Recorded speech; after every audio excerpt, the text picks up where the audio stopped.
Assalamualaikum warahmatullahi wabarakatuh. Selamat sejahtera pada semua pelajar-pelajar yang cikgu kasihi sekalian ya. Okey, semua cikgu harap semua dalam keadaan sihat lah. Hari ini hari Jumaat 27 ke 28 hari bulan 8 bulan 5 2021. So kita akan buat kelas kita yang seterusnya ya.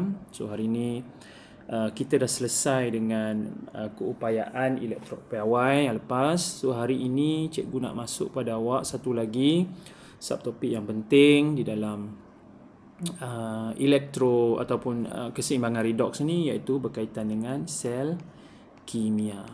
Okay, mesti awak pernah dengar sel kimia kan? Sel kimia, apa itu sel kimia? Okay, sel kimia yang first awak perlu tahu adalah dia merupakan suatu sel yang menukarkan tenaga apa? Tenaga kimia kepada tenaga elektrik. Ya. Okey, itu perubahan tenaga yang berlaku apabila kita buat sel kimia ni. Okey, sel kimia, apa yang awak perlu tahu tentang sel kimia adalah dia mesti menggunakan, okey ya.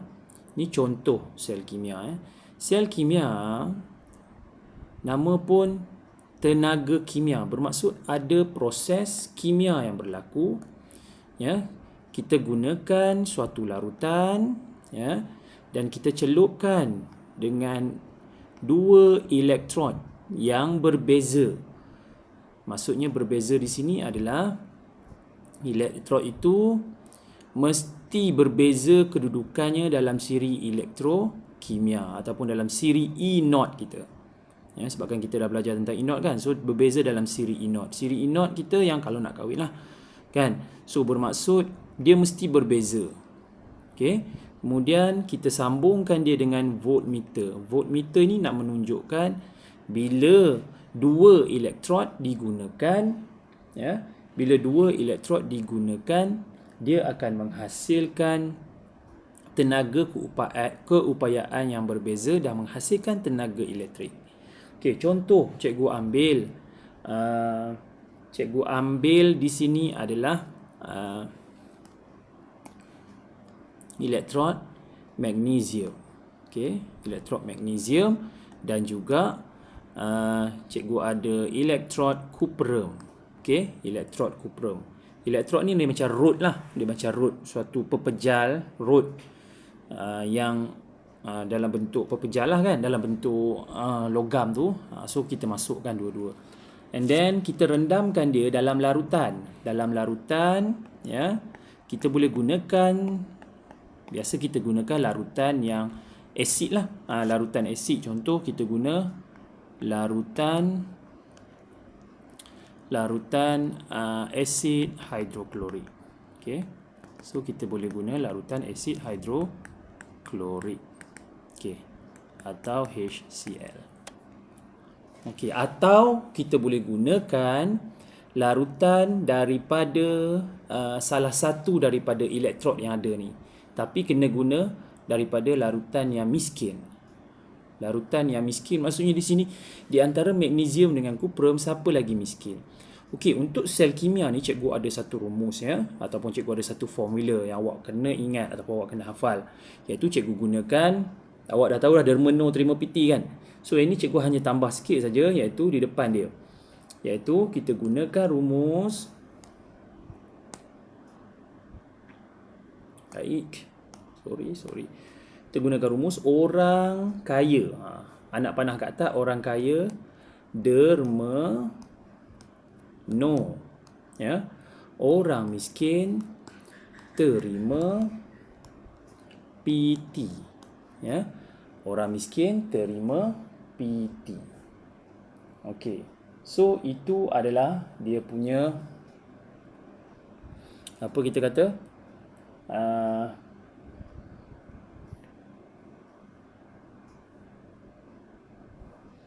Okey, dia punya rumus dia. Rumus dia. Okey. Sekarang kita tengok pula bagaimana kita nak buat eksperimen ni ataupun kita nak mulakan eksperimen ni. First kali apa yang awak perlu tengok adalah mana satu yang orang kaya. Ya, orang kaya di sini maksudnya kalau nak kahwin mesti ada zat ferrum supaya perempuan hamil cukup anak. Okey, so ini ion lah kan, ion positif semua dah letak. Okey, di antara dua ni magnesium dengan cuprum, yang mana lagi kaya? Okey, so yang mana lebih kaya itulah yang akan dipilih. Di situ. Okey, dia yang akan menderma elektron dan dia akan jadi, N ni maksudnya dia terminal negatif. So di sini adalah terminal negatif. Okey, magnesium bertindak sebagai terminal negatif, manakala cuprum pula bertindak sebagai terminal positif. Okey, dia mengalami proses pengoksidaan. Magnesium mengalami proses pengoksidaan, bermaksud apa yang magnesium buat? Magnesium mengalami dia proses pengoksidaan di mana dia akan menjadi magnesium 2+. Ya, dia akan menderma elektron. Dia akan menjadi ion magnesium. Okey, bila dia menderma elektron, so yang di sebelah sana kita punya elektrod cuprum akan terima elektron. Elektron akan bergerak daripada elektron akan bergerak daripada elektrod magnesium ataupun daripada terminal negatif ke terminal positif, dan akan diterima oleh siapa? Yang akan diterima dia mestilah ion. Ya, di sini cuprum tak boleh terima. Kalau cuprum terima dia, cuprum nak jadi apa? Ya, sebabnya cuprum memang dah ada lebih 2. Cuprum tak boleh terima. So yang terima dia adalah mesti ion juga. Okey. So dalam ni ada ion apa? Okey. So ion yang ada dalam ni adalah asid hidroklorik, kita ada H+ dengan Cl-. Okey. Cl- ada tak dalam kita punya kedudukan ion ni? Tak ada. So dia akan pilih H+. Okey. Dia akan pilih H+ untuk terima kita punya, sebabnya H+ ada di sini. Ni H+ kita, kan? So hidrogen bawah daripada magnesium dan dia akan menerima kita punya elektrod tu. Okey. So apa yang ada? Hidrogen positif akan terima elektron tambah dengan 2 elektron bentuk H2 ataupun ion membentuk apa kita panggil ni? Gas hidrogen lah. Ni tak imbang lagi 2, sini pun 2. Okey, so pemerhatian yang kita akan dapat adalah, so apabila magnesium atom bertukar menjadi ion, so kita punya ni akan menipis. Ya, dia akan menipis lah, sebab daripada logam, daripada atom dia tukar jadi ion. Ion dia akan masuk dalam ni. Okey. Kemudian yang ini pula dia buat apa? Dia akan membebaskan gelembung gas hidrogen. Ya, sebab dia dah bertukar daripada ion hidrogen, dia tukar jadi gas hidrogen. Okey. So itu yang berlaku untuk sel kimia. Okey, yang kedua. Okey. Cikgu nak tunjuk lagi satu contoh. Cikgu nak tunjuk satu lagi contoh. Kita masih menggunakan yang sama. Okey. Kita menggunakan yang sama. Okey. Tapi kali ni ya, cikgu masih lagi guna yang sama. Cikgu guna elektrod. Tak nak tukar-tukar color dah, lambat. Okey. Apa tadi? Voltmeter di sini ataupun galvanometer, mana-mana boleh. Ini adalah magnesium, sini adalah cuprum. So kali ni cikgu tukar dia. Larutan kita cikgu tukar Tadi cikgu guna asid kan, sekarang cikgu guna larutan kuprum sulfat. Okey, larutan kuprum sulfat. Okey, so bila cikgu guna larutan kuprum sulfat, apakah yang berlaku? Proses masih sama. Magnesium dan kuprum, yang mana lebih kaya? Magnesium. So, orang kaya derma no. Orang kaya derma, so magnesium akan menderma elektron, membentuk ion magnesium.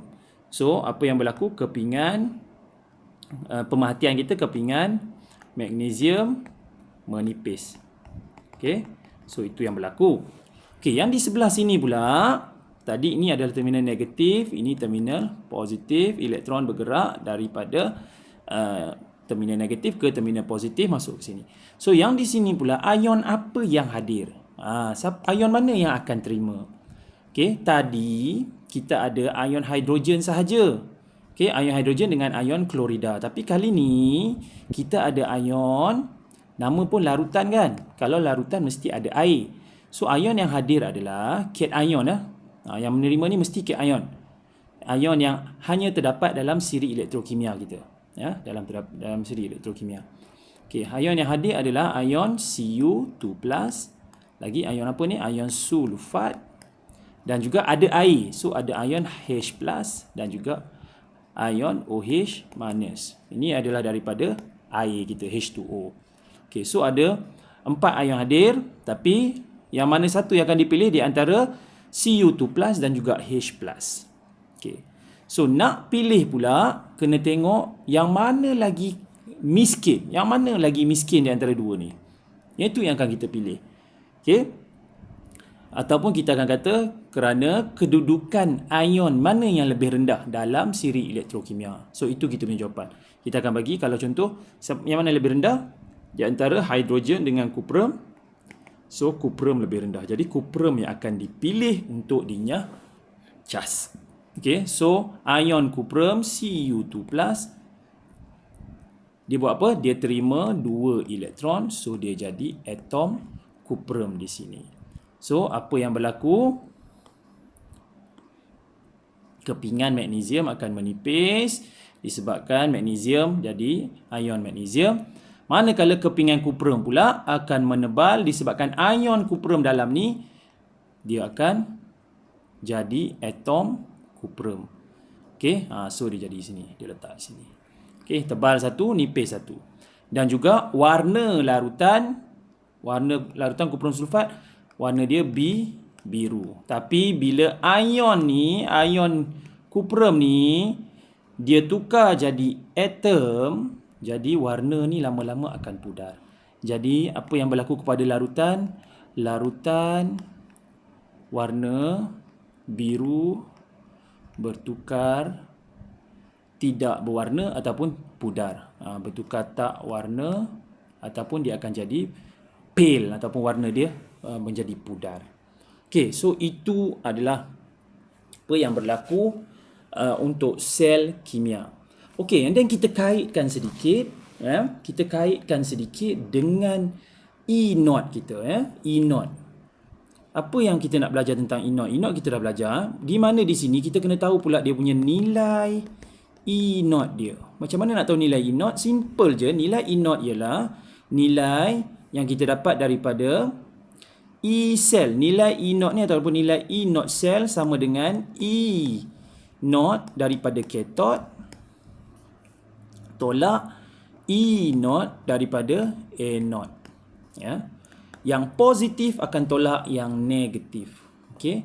So kalau dalam kes ni, dalam kes ini kita ada E0 katot kita adalah daripada, contoh kita ada magnesium ya.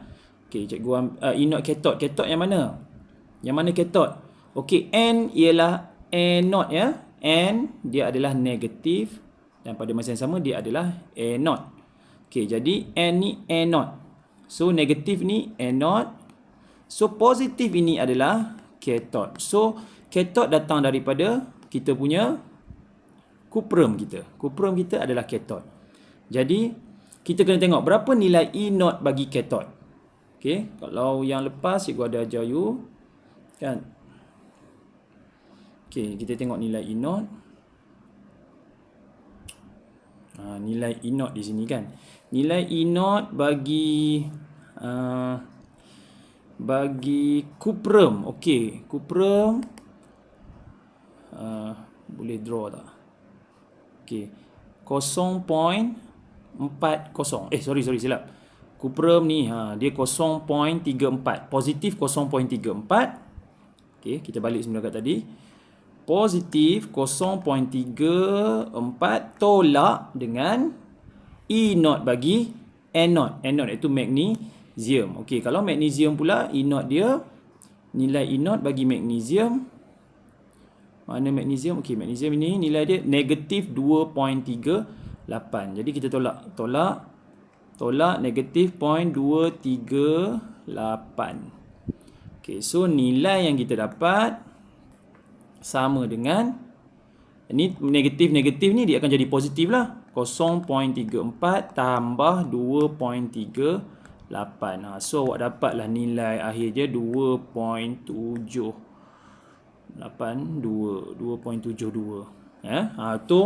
So itu 2.72 volt lah tambah. So ini adalah nilai E0 cell kita bagi yang inilah.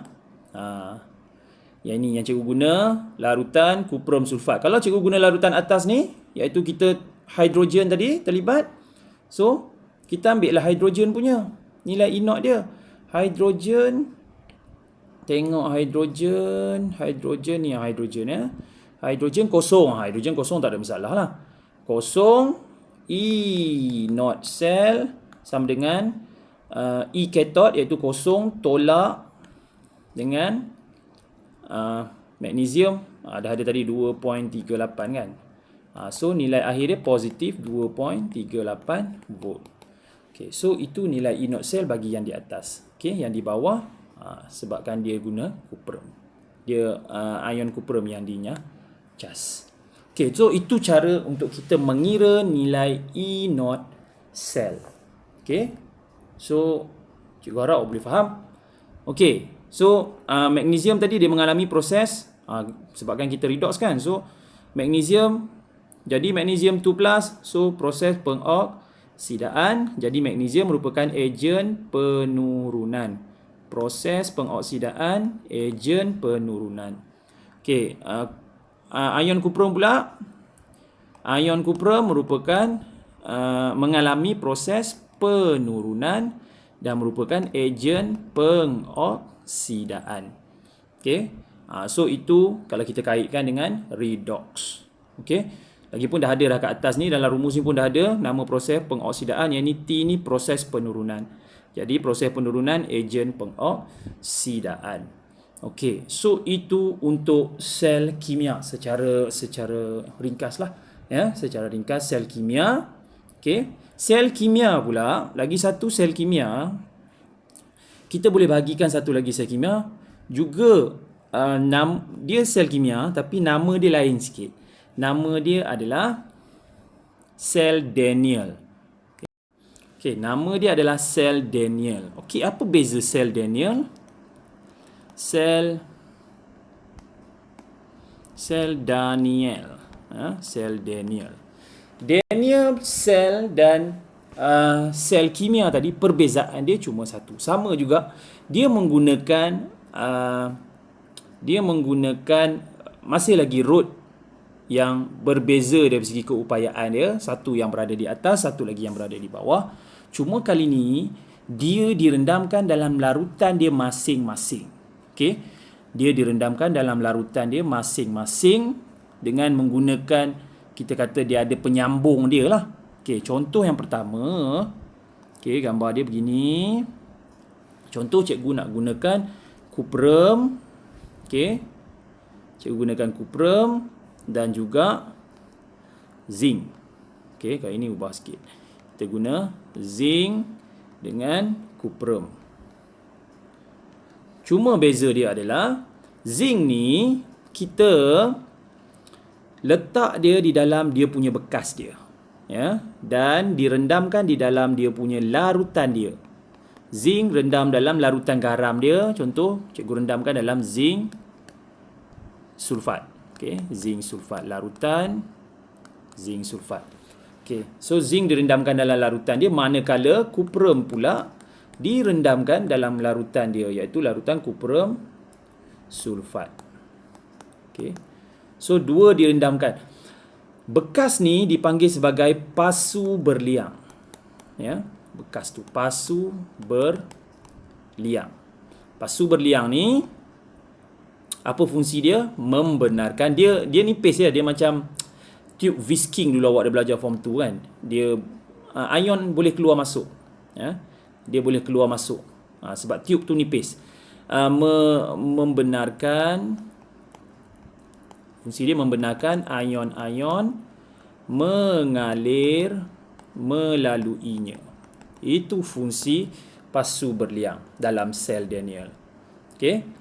So itu adalah sel Daniell. Sama juga proses dia sama.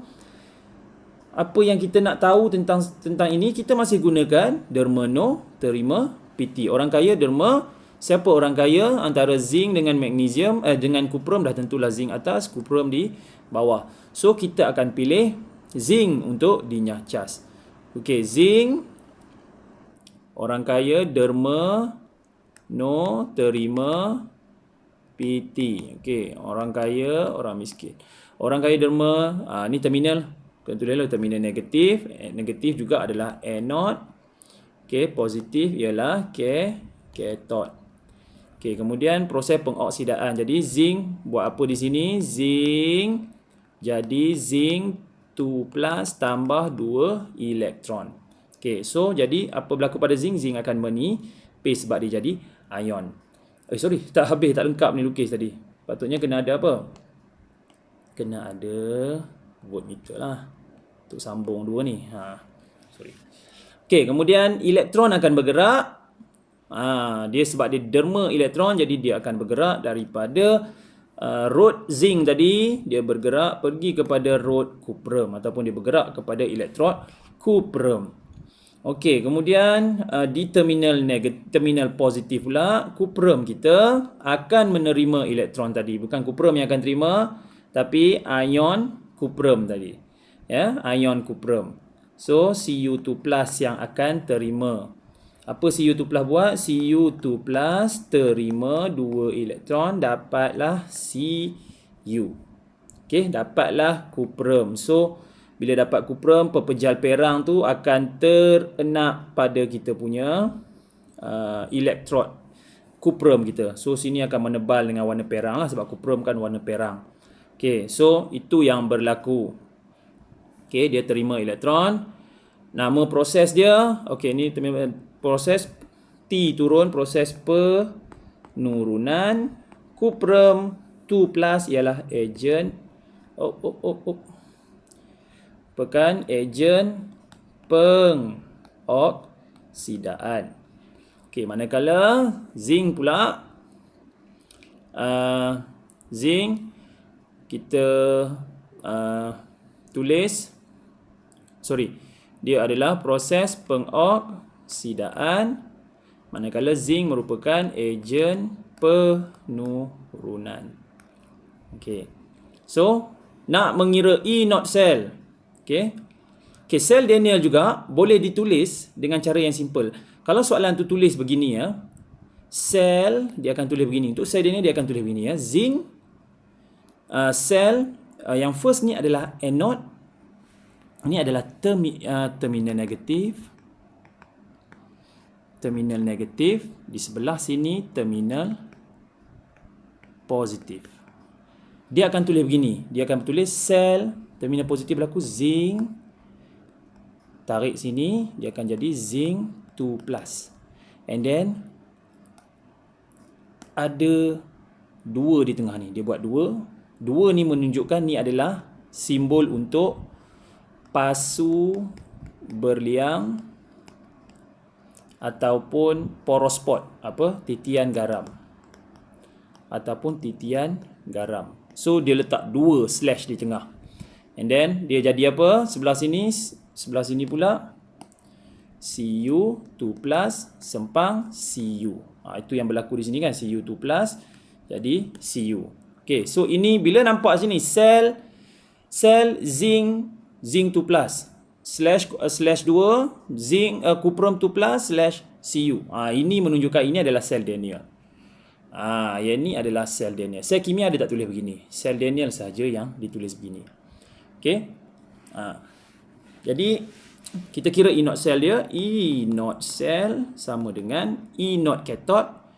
E naught cathode kita daripada cuprum tadilah. Cuprum tadi kita dah ada tadi kan, nilai dia 0.34. Positif 0.34 tolak dengan negatif berapa? Zinc berapa nilai dia? Kita tengok zinc. Nilai zinc ni ada 0.76. Negatif 0.76. Negatif 0.76. Okay, so kita dapat nilai tolak-tolak jadi tambah 0.34 tambah 0.76. Jadi dapat 1.11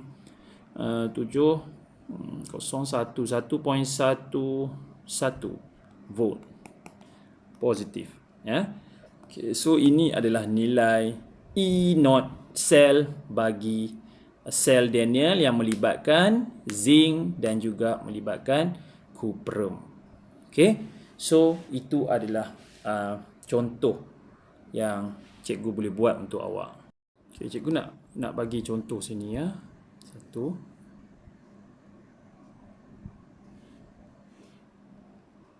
Okay. Kita cuba ni daripada buku you lah. Buku note you tu cikgu nak buat contoh lah. Nak buat sama-sama latihan tu kan. Okey, ni sel Daniell yang ada di dalam kita punya modul ya. Sel Daniell yang ada dalam modul. Kita cuba buat ya supaya awak nampak dan awak faham bagaimana nak buat dia. Okey. Jadi ini contoh ya. So contoh yang sama juga digunakan. Okey, larutan cuprum 2 sulfat, larutan zinc sulfat. Okey, so kita ada sel Daniell iaitu sel zinc 2 plus, cuprum 2 plus, Cu. Okey, Cu2 plus Cu. Okey, so tengah-tengah ni ada slash, double slash itu menunjukkan itu adalah sel Daniell iaitu dengan kehadiran poros spot ataupun pasu berliang. Salt bridge ataupun pasu berliang. Okey, kita tengok. Tadi kita dah buat di atas. Ya, mana dia tadi? Cikgu dah buat dengan awak tadi. Ya. So, kita baca tengok. Ya. Elektrod zinc bertindak sebagai apa di sini? Elektrod zinc bertindak sebagai terminal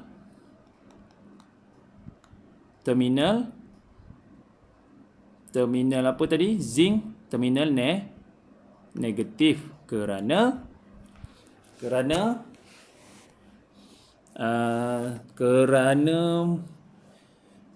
zinc menderma elektron.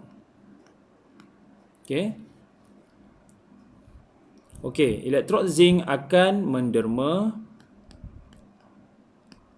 elektron membentuk ion zinc. Okey, persamaan setengah dah ada. Pemerhatian pada elektrod zinc menipis. Elektrod cuprum bertindak sebagai, cikgu rasa bertindak sebagai di sini adalah agent. Agent sebabnya bertindak sebagai kan, bertindak means dia punya tugas dia. Zinc bertindak sebagai ejen penurunan ya. Nanti cikgu tengok balik dia punya jawapan sebenar dalam buku satu lagi. Buku yang ada jawapan tu. Ejen penurunan ya, kerana dia menderma elektron. Okey, elektron zinc akan menderma elektron membentuk ion zinc. Okey, elektrod cuprum bertindak sebagai ejen pengoksidaan lah. Elektrod cuprum tindak sebagai ejen. Tak boleh, ejen tak boleh, salah. Elektrod betul tadi, terminal negatif. Yang ni pula terminal positif. Betul-betul. Okay, sebab elektrod. Dia cerita pasal elektrod.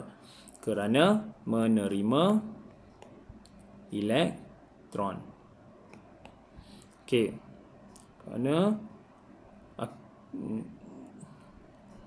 di sini pula ion di sini ion zinc, ion cuprum akan menerima elektron membentuk atom cuprum. Okey, persamaan setengah dah ada. Pemerhatian pada elektrod kuprum, apa dia? Elektrod kuprum menebal, ya. Ataupun awak kata elektrod kuprum pepejal perang terenak pada elektrod kuprum pun boleh juga. Elektron akan bergerak daripada rod zinc ke rod kuprum, ataupun awak kata daripada terminal negatif ke terminal positif. Okey. Keamatan warna biru, larutan kuprum sulfat akan larutan kuprum sulfat akan berkurang. Sebab apa berkurang? Daripada ion zinc tadi. Mana tadi? Ion zinc sama setengah kan? Ion zinc tukar jadi atom. Jadi warna biru ion zinc dah lama-lama dah tukar jadi habislah warna tu. Ya, so dia berkurang kerana ion zinc dinyah cas, ya.